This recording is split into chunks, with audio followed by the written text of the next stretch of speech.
So this is all stuff I got to figure out and make decisions about. It's not about how it looks, it's about the functionality.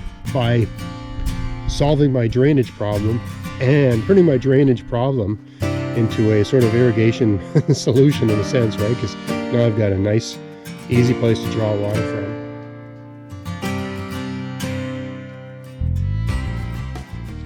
Hey, it's Greg here with MaritimeGardening.com, and I'm working through the process of building a drainage solution to a drainage problem, a solution to a drainage problem in my garden, simultaneously putting a new kind of goldfish pond in the garden, which is also a place to store water and to use to water the garden. So I thought I'd just bring the camera up in the garden today. I've got a nice day to work on this, and at times I would just show you what's happening and just involve you in the process of working it all out. I'm probably not going to get it all done today. It's a lot of moving around of soil and earth and stuff like that, but yeah, just thought I'd just bring you in on it here. So let me show you where I am right now. All right, so it's early days, and I've just started sort of chipping away at this. We had a really serious rain yesterday. Basically rained all day, and I mean, proof of concept. I mean, I started digging here. This is only maybe 1.5 feet deep at this stage, and it has to be deeper than that because you have to assume the first foot will never really hold water, right? It's the deeper part of the pond that holds the water. The higher part, you know, the soil is just more porous, so the water drains away, right? But you can see, I started digging a trench here. I'm not exactly sure how I'm going to work this all out, but you know, I can see that the water tends to drains this way. You can just sort of tell by the color of the sand. It tends to drain down this way. So I'm going to put some sort of French drain, maybe with some big old pipe down there, and it's going to go into the pond. I also know, you can tell there's like a river type thing here. So the water comes down the hill, gathers here, and basically goes around the corner. So there should be some sort of, you know, French drain type thing coming down here, tee into it along here. Somewhere along here it'll drain into the pond, and then somewhere over here I'll have a pipe coming off the pond where excess water can go here and reconnect with a drain system going all the way down and out underneath the fence somehow. Right? So that's where I am right now. Unfortunately today I've got this darn water problem here. I mean, on the good side, I know it holds water. Right? I wasn't sure how compacted the clay was underneath here and how effective it would be as a pond, but it seems to be pretty effective. Now, an important thing when you're building these too is you can't have it go straight down. It has to sort of slope, just like a natural lake or natural ponds. They're not like instantly deep, right? They tend to, you know, they're gradients, right? So it's going to have to be like that, which means that I'm not going to have a wide lane here. I think right around here somewhere it's going to have to be kind of narrow just to give this pond enough size and enough dimension to be suitable for the fish that are going to live there. You want fish in the pond because they eat the algae and they deal with mosquitoes, and they sort of solve a lot of problems, and they're also just pleasant to have around. Then I have to bear in mind also with this pond, I got to be able to access this garden bed and this garden bed and pick the blueberries over there and do all of that, you know, with this pond. So I can't get too close to where those blueberries are. Right? So, you know, it's, you know, I really should have, day one when I built this garden, recognizing that it was on a slope. It's a slight grade, but it's a grade. I should have made a pond right in the center of it. Now, I mean, I couldn't do that because I built this thing incrementally. You know, it used to just be a row of beds down there. Then I made it wider that way. Then I made it wider this way. And then I made it wider this way. I mean, anyone that's really into gardening knows it tends to be, you know, your garden doesn't start big, it evolves big, and you figure out ways to fit it into the space. So, you know, really, it makes sense to have a big pond here. But the garden has to be functional too. I have to be able to harvest from this bed and over here. So this is all stuff I got to figure out and make decisions about. You know, it's not about how it looks. It's about the functionality.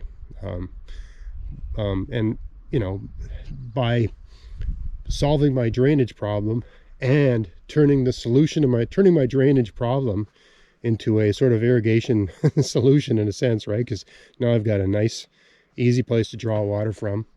You know, generally speaking, in my garden, I don't use hoses, drip irrigation, or anything like that in any meaningful way. Most of the watering of the garden is done by rain. And when I do have to water things, especially early in the season when the seedlings don't have deep roots, I just use a watering can filled with water from a goldfish pond I have over there. So I thought, why not mimic the system here? And this clearly collects water as I expected. So I'm gonna do some digging and I'll bring the camera back on in a little bit. All right, so step one for today, I'm gonna dig this hole deeper and bigger. I gotta get the water out of it. Also gotta get this rock out. So siphon, right? Makes more sense. So I got an old hose here. I stuck one in here, and then at a lower point down here, I've got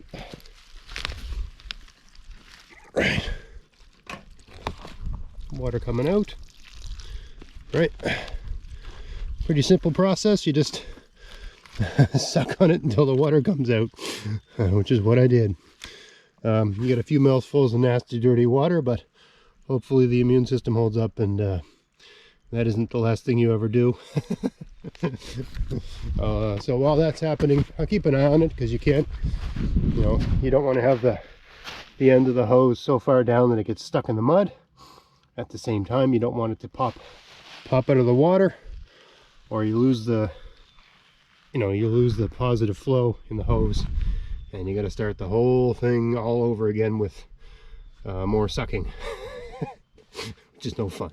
All right, so here's what we got today. I got the trench down. This is like a chimney component that a friend of mine gave me.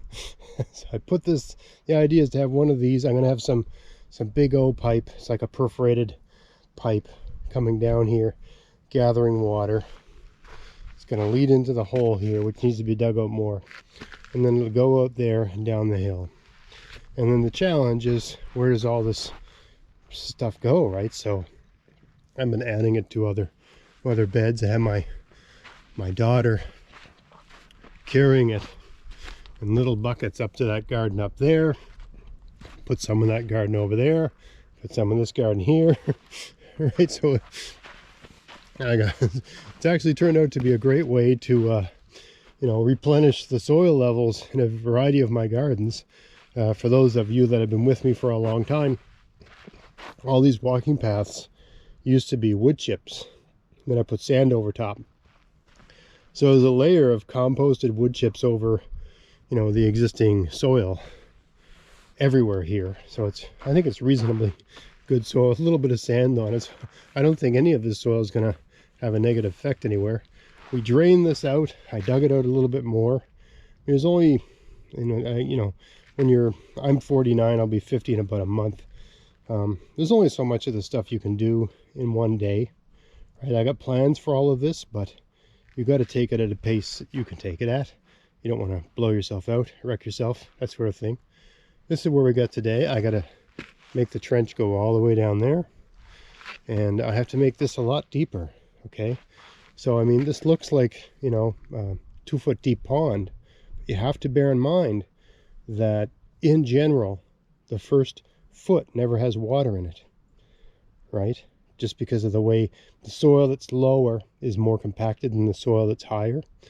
So when you're digging a pond like this, understand that at least the first foot as you dig down will almost never hold water. Water will come in through there and so on. Basically, that's your bank.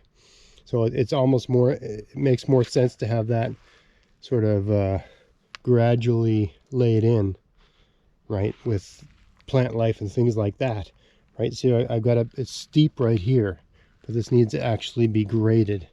Everything should be sloped in, just the way a natural pond or a natural lake exists, right? They rarely go straight down. It happens, but generally speaking, they don't go straight down. So that's what we're doing here, right? It's just a process of figuring it out. How am I going to, deal with these pathways? Still got to get around the garden. I can't have a super narrow pathway. All these little things I got to figure out. But that's where we are with this thing today. It's a process.